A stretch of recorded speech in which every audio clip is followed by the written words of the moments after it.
Welcome to PHP Shirts Podcast. I'm Mike. And this is Orlando, and we are back with another Monday mini-sode. Yeah, we are finally back in the studio together, and this is pretty awesome. I'm excited about this. We've had, we actually took a week off where we didn't have a episode drop. Which it felt like a long time. Yeah, long time. That was pretty intense. So it's good to be back, and we'll definitely have an episode dropping on Wednesday. We'll update you guys what's going on, what happened, all that good stuff. Yeah, so good times there. But we're back, so I'm excited about this, and we've got our Monday minis, which is where we cram in a lot of useful tips in a short amount of time. So what are we talking about today, Orlando?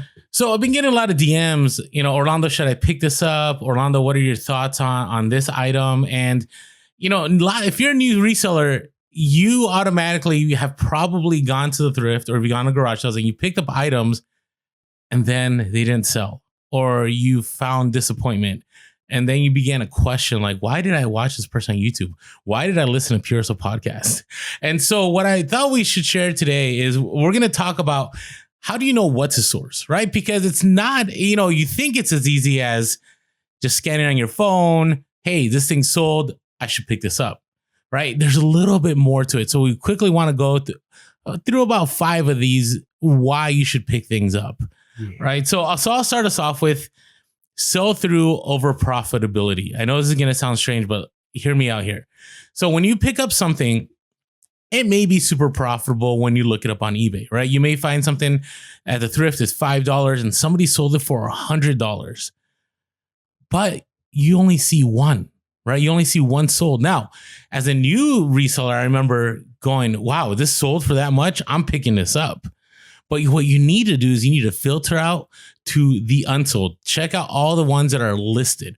If let's say there's 20 items that are listed and haven't sold and only one has sold, for me, that may not be a pickup, right? Because that means that sale could have been spur of the moment. It could have been just somebody just needing that one item at that one time.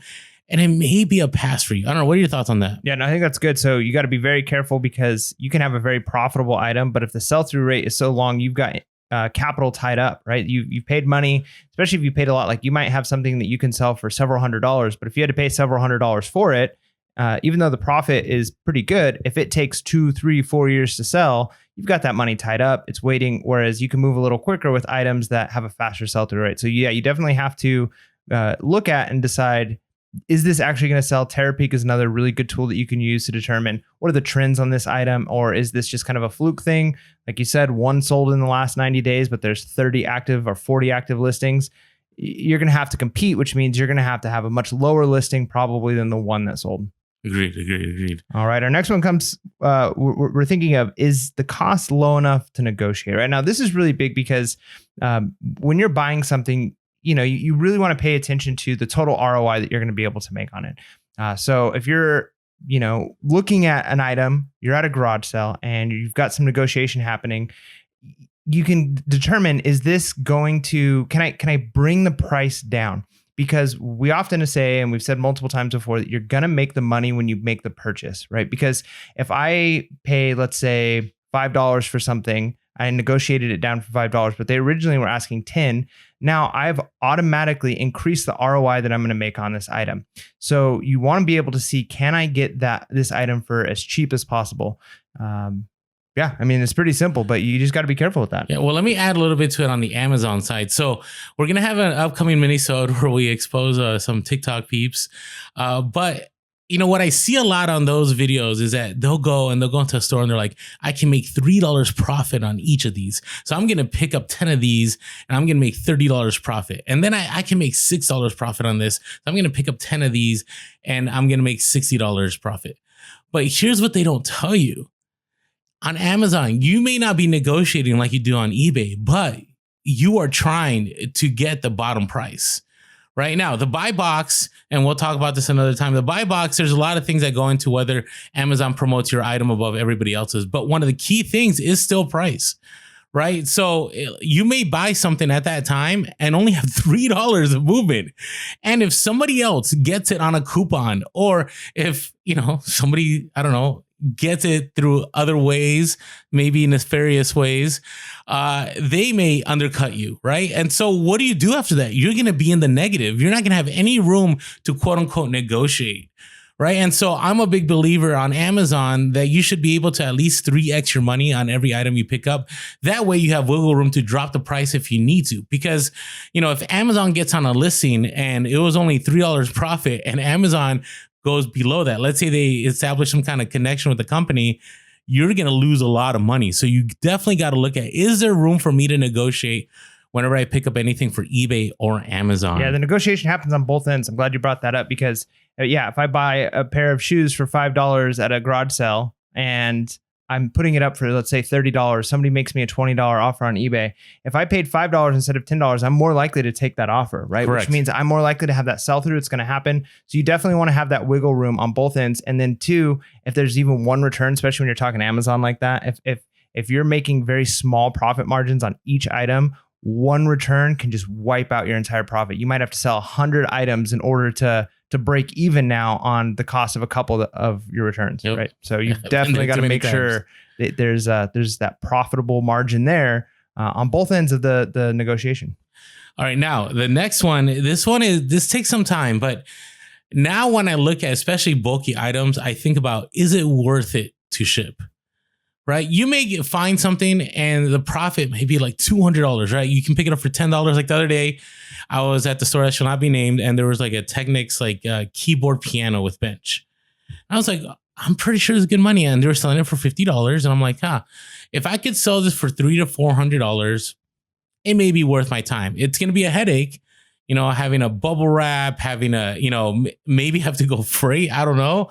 But everything that would entail me packing that would probably take an hour and a half, 2 hours, I would think, from listing to eventually, packing it, to eventually delivering it somewhere. And then, the whole fiasco of trying to get it in the car, being careful about it in the trunk. I mean, there's a lot tied into it. And so I looked it up and it was, the comps were about $200. And I thought, okay, once eBay takes its fees out, right? Once I get the packing materials, once I spend all the time packing it, you know what? Do I really want to spend that much time on trying to ship something where I can find maybe a shirt or a pair of shoes or another item that would take me maybe a quarter of the time to ship? And I don't resent picking up this item. Have you ever picked up something and then you're shipping it and you're like, why did I pick this up? Oh yes, quite a few items like that, specifically like big old electronics, right? Whether it's speakers, whether it's I almost said Blu-ray, but that's more common. What's the old Laserdisc? Yes. Old Laserdisc players that might weigh like very 40 profitable. or 50 pounds. Yeah. So the money could be there, but by the time, that I've made sure that I've bubble wrapped this thing so much and I've padded it and I've got a really big box and I had to Frankenstein this box. And by the time I ship it, I'm like, I put an hour into just packing this thing and making sure it fit right and it wasn't going to get broken.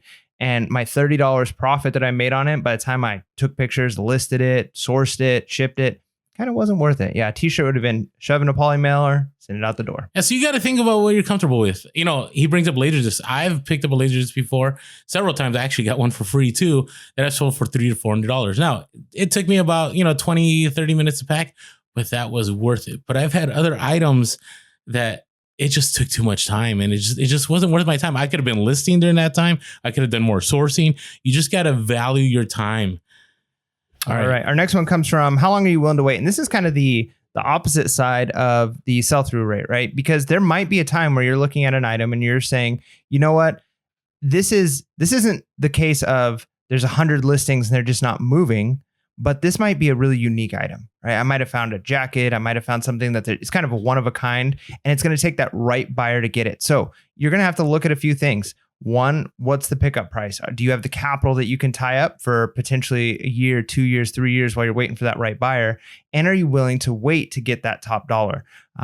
If you don't feel like you'd be willing to, because a lot of times, especially with unique items like that, you might get lowballed a lot and you might feel like I've just got to move this and get rid of it. And then you end up selling yourself short and you don't end up making as much money as you potentially could get. So you've got to decide, do you have the kind of the internal ability, discipline, and motivation to say, you know what, I'm going to list this thing. I know that I can get $500 for this. This is unique. It's one of a kind, but it might take me 2 or 3 years to sell it and get that price.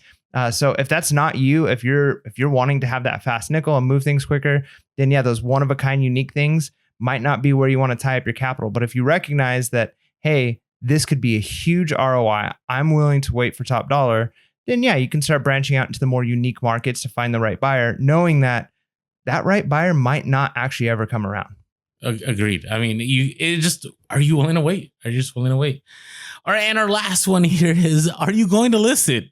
And this might sound silly, but I'm telling you, as somebody who has been reselling for 10 years, 4+ years full time, I have picked up so many items that I just have not listed. All right. You've done that too. Even as a side hustle. Oh yeah, I've got plenty of items. I mean, I have a pretty good sized death pile right now just because of lack of time, but I have items that I know are going to be the last items in my death pile to get listed. And they're usually like VCRs or certain things that have to be tested. And there's a lot involved in it. And so, yeah, if I could go back, there's certain categories I wouldn't do. And again, that might be a good way to say, like, I'm going to test the waters. I might buy one of these.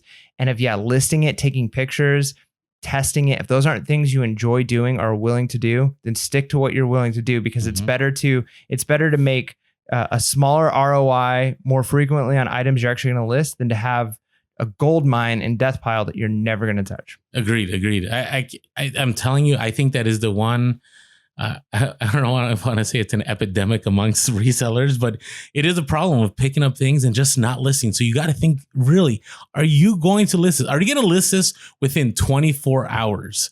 Right? Are you going to make sure you make back your money on that one item? So hopefully all those help, thinking about sell through, thinking about, is it low enough to negotiate? Is it worth your time to ship? How long are you willing to wait? And are you actually going to list it? And with that being said, make sure to be real, be relevant, and be reselling. Peace.